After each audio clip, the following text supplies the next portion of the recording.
Bulacan ug Mindanao. Ridon tags Davao Occidental as epicenter of ghost project. House panel flags billions in alleged ghost flood control projects in Davao region. Yung pinagkagastusan po ng 51 billion pork barrel fund ni Pulong. So sabi dito sa report ng Impact Leadership, the House Committee on Infrastructure has identified at least 10 flood control projects worth billions of pesos in Davao region as allegedly ghost, problematic, or poorly situated. Sabi ni Terry Ridon, co-chairman ng panel, very disturbing anya yung pattern of irregular. Kaya mali yung mga sinasabi ng mga DDS influencers po na yung baha niya nasa Cebu, yung pagtama ng Bagyong Tino, pagkatapos yung ICI nasa Davao. Nagpapagang mga balita at pagtalakay sa mga isyu ng lipunan. Bulsa! Opinyon, banat at paglalantad sa katotohanan. Bulsa! What you see is what you get. You decide.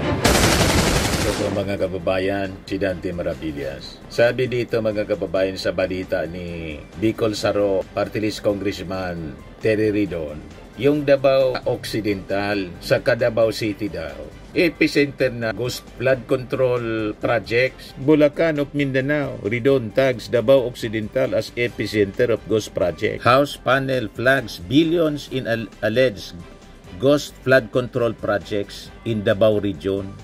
Yung pinagkagastusan po ng 51 billion pork barrel fund ni Pulong, lalo nito magliliyab mga kababayan yung mga Duterte, lalo na po si Pulong. Matindi na expose mga kababayan ni Terry Ridon.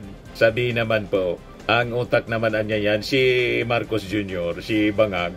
Ginagamit niya si Bicol Saro Party List Terry Ridon para siraan yung mga Duterte. Si Terry Ridon po, naka-align po sa mga makabayan. Dati siyang representative ng bayan muna. Ngayon, Bicol Saro Party List representative.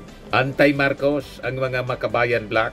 So malabo na may kinalaman dito sa exposing ito, mga kababayan ni Terry Ridon, yung Marcos administration. Sarili niya ito, expose. Paanong nakita sa mga dokumento mga kababayan ng DPWH, lumalabas po ang epicenter daw ng korupsyon sa flood control, yung Davao City mismo. Davao Occidental in Davao City. So ang dapat pong gawin ng mga Duterte, ipaliwanag ng maayos. Kung sila ay naniniwala, lahat ng mga project sa Davao region ay maayos. Di ba? Walang dapat ikabahala. Dapat confident po sila na ipaliwanag. At i-welcome ang investigation ng Congress. Tulad ng sinasabi natin sa mga previous vlogs natin mga kababayan. Ipinakita mga kababayan ni Terry Ridon ang mga sinasabing construction ng mga flood mitigation structure. So sabi dito sa report ng Impact Leadership, the House Committee on Infrastructure has identified at least 10 flood control projects worth billions of pesos in Davao region as allegedly ghost, problematic, or poorly situated. Sabi ni Terry Ridon, co-chairman ng panel, very disturbing anya yung pattern of irregular in unimplemented flood control projects sa lugar na konektado daw sa 51 billion pesos allocation for Davao City's First District. Using Department of Public Works and Highways data, sabi ni Ridon, the committee grouped the projects into 5 categories. No structure projects, problematic projects, incomplete projects, poorly situated projects, and unconstructed projects. No structure projects, malamang ito yung mga ghost, pati yung unconstructed. Wala talagang ginawa, mga kababayan na project. Matindi mga kababayan.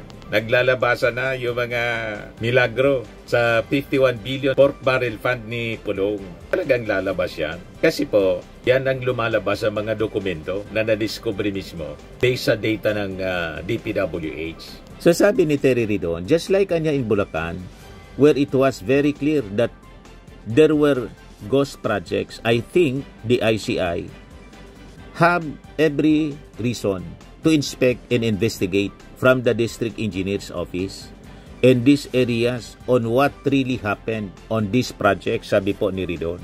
malamang hindi na makatulog yung mga sangkot dito na mga district engineers, city engineer, district engineers, yung mga taga DPWH, pati yung mga kontraktor. Siyempre si Pulong. Kasi galing sa kanyang pork barrel fund, yung ginamit na pondo mula sa 51 billion pork barrel fund noong panahon ng kanyang tatay. Kaya malabo itong ituro sa ating Pangulong Bongbong Marcos. Ituturo nila yung ating Pangulo. Kaya ako sa nila mga kababayan ng political persecution na ginagawan sila ng kaso, ginagawan sila ng issue para siraan yung mga Duterte. Ganon sigurado ang magiging depensa ng kampo ng mga Duterte, pati ng mga social media influencers nila. Pero siyempre, hindi po mapapasubalian kung ano ang laman ng dokumento. So sabi po ni Terry Ridon, marami sa niya sa mga projects date back to 2021 to 2023 with some already severely damaged within 2 years. Sira agad mga kababayan. Several were reportedly handled by Timothy Corporation, yung pag-ari po ng mga diskaya, while some projects were never even started. Wala man pong nasimulan. Di ba? O ngayon, naintindihan na natin kung bakit po si Marcoleta excited lagi na ipasok sa Witness Protection Program without restitution itong si Diskaya. Now you know bakit porsigido si Marcoleta. At saka, bakit yung gastos mga kababayan ni Marcoleta sa kanyang senatorial run. Hindi lahat ng contribution, tinanggap niyang contribution para sa eleksyon, reported. Inamin mismo ni Marcoleta. Kaso yon sa COMELEC, mga kababayan. At malamang may relasyon dito po sa mga projects ng mga diskaya. Pumasok man lang po sa isipan natin. Mga theories lang natin, mga kababayan. Pero yung theory natin, malapit sa katotohanan. Ayaw ng restitution ni Marcoleta para sa diskaya. Diba nakapagtataka yun, mga kababayan? So sabi dito sa report ng Impact Leadership, Ridon noted that the projects are located in the home city of former President Rodrigo Duterte and the first district represented by his son, Congressman Paulo Duterte, whose 51 billion pesos in allocation from 2020 to 2022 had been confirmed by former DPWH Undersecretary Catalina Cabral during a House Infrastructure Committee hearing.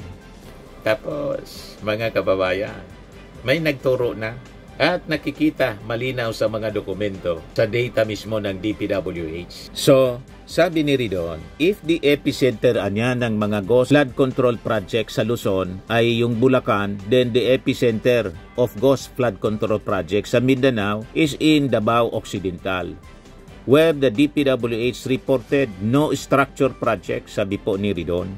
The committee is still determining the total cost of all projects and may either endorse its findings to the ICI or file the case with the Office of the Ombudsman. Ridon identified several affected areas including Barangay Kiangan and Barangay Little Baguio in Malita, Davao Occidental, Tadamo River in Maa Creek along Don Julian Rodriguez Avenue sa Davao City, the alleged revetment along Davao River in Barangay 8-A, the seawall connecting Barangay San Jose and Barangay Gob Vicente Duterte in Agdao, at saka the seawall at Bukana extending to Davao River in Pangyan. Tapos, mga kababayan, he stressed that some poorly situated projects were built in locations that fail to protect vital assets and have ironically worsened flooding downstream. This involves not just one district anya but all districts in Davao, sabi po ni Ridon. Kaya mali yung mga sinasabi ng mga DDS influencers po na yung baha niya nasa Cebu, yung pagtama ng Bagyong Tino. Pagkatapos yung ICI, nasa Davao. Unang-una, yung pagtama ng Tino, mga kababayan, na nagdulot ng baha sa Cebu. In-expose din, mga kababayan, na-expose yung mga projects na pinagawa, flood control projects. Nasabi ni Governor Baricuatro ng Cebu, failed to protect the residents. Pinagawaan niya 2019. Inaanap niya 26 billion. Bakit niya, despite the 26 billion, allocated sa Davao, sa Cebu, ganito pa rin yung nangyari sa amin. Kaya nga sumulat na siya sa ating Pangulong Bongbong. Nang pumunta yung ating Pangulo doon para magdala ng ayuda, inigay niya mismo yung kanyang sulat requesting for an investigation. At very specific yung kanyang sinabi. Sa interview ni Karen Davila, 2019 anyan nagsimula, yung mga projects dito na kung hindi ghost, substandard.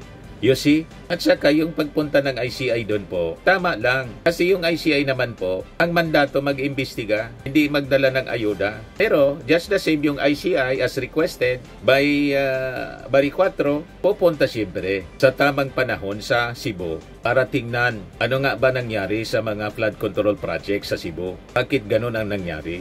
Di ba po? Pilit nila na kinocover mga kababayan yung mga anomalous flood control projects sa Davao. Ngayon, sinabi na mismo ni Terry Ridon, ang Davao Occidental, Davao City, ang distrito ni Pulong, ang siyang epicenter ng ghost flood control projects sa Mindanao. Substandard and ghost flood control projects. Kung sa Luzon yung Bulacan, sa Mindanao po ang Davao Occidental at ang Davao City. Hindi po akong may sabi, kundi si Terry Ridon. Epicenter of Ghost Flood Control Project sa Mindanao, Davao Occidental, Davao City. Ito yung parte ng kanyang statement sa press con kahapon. Nakita yung pong DPWH sa Davao Occidental that what are deemed as no structure projects. No? So this might be akin to what we typically know as ghost projects. No? So, next slide. Okay, so ito po ay construction of flood mitigation structure, Barangay Kinangan, Malita, Davao Occidental. So, as you can see, well, this is a typically new project. Ito po ay Feb 2025 project, pero ito nga po, this has been looked into and nakita na wala pa rin pong nagagawang proyekto rito. And I think it is very important to note this area kasi po, ito rin po yung area na nagrereklamo si Secretary Dizon kung saan po meron po mga proyekto na parang mga ghost projects. No? So, ibig sabihin, kung ito po ay ghost projects noong 2021, which is basically yung po St. Timothy na binabagay po Secretary Dizon na meron na pong actual referrals. And we are talking about 2025 projects involving almost the same area. So I think there is every reason for the ICI and the DPWH and the Ombudsman to look further into the engineering district that we are talking about, which is what? Davao Occidental District Engineering Office. This project is February 2025 po yung planned start date. Actual start date is July 2025. Yung pong planned end date para mas nauna pa dun sa start date. So we have to, I think, but what's clear is firstly, this is an incomplete project. But more importantly, and what we have to check is whether this is actually a ghost project. Ito pa, ay nasa ikatlong distrito ng Davao City. So, ibig sabihin, tinignan ho namin lahat. So, first, second, third, meron pong mga problema ho yung mga proyekto sa mga tatlong distrito po ng Davao City. So, clearly, yung pong kailangan pong magpaliwanag dyan, yung pong mga district engineering offices po sa mga lugar po na ito. Kung bakit umabot po tayo sa puntong ito. So, next slide. Unconstructed. Ang sabi po ng DPWH, the structure was not built on the fiscal year.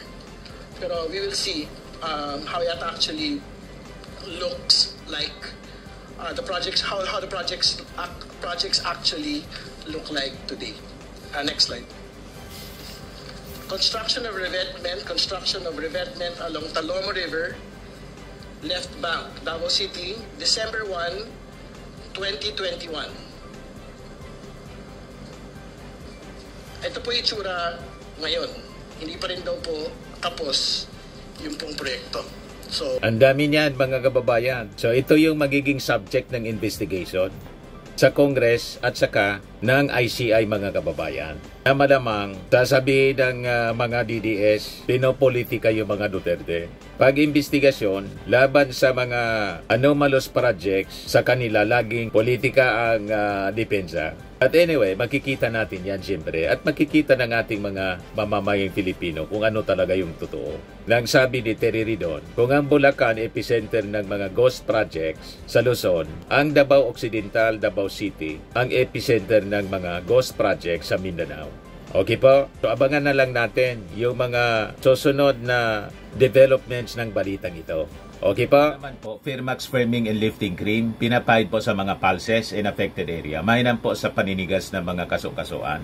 Ito naman po, Automax Radiant Serum. Sa mukha naman yung application, anti-aging po siya. You will look 10 years younger than your age. Sa mga cancer patients naman po, baka lang gusto ninyo itong itry. Neng siya red mixed fruit drink. Hindi mo po siya gamot, food supplement siya. Kaya lang, gawa siya mga kababayan sa goji berry. Yung goji berry may anti-cancer properties. O ngayon, yung mga inquiries ninyo, dumiritso na lang kayo sa aming messenger sa Facebook para masagot namin agad. Ayos pa? Ayos na ayos niya, Mr. Maravilla. Sa mga nagana po ng malinis and spacious fitness gym, pumunta lang po kayo sa aming Colossal Fitness Gym. May Grab car rental din po kami. But anyway, ito po pala yung aming bagong product na binibenta online. I am worldwide amazing pure organic barley powdered drink mix from Australia. Negosyo to ng aking anak na architect entrepreneur Riz Maravillas. Ayan po. Kontakin na lang po ninyo siya, Riz Maravillas on Facebook. Ang mga health benefits niya, boost immunity, improves digestion, enhance energy levels, packed with antioxidants, prevent cancer. Ito naman po yung bago naming product na binibenta online. Eye Glow Serum, whitening po siya. Tingnan ninyo yung epekto sa aking anak na architect before and now. Yung mga inquiries po ninyo, dumiretso na lang kayo sa kanyang Facebook account, Riz Maravillas.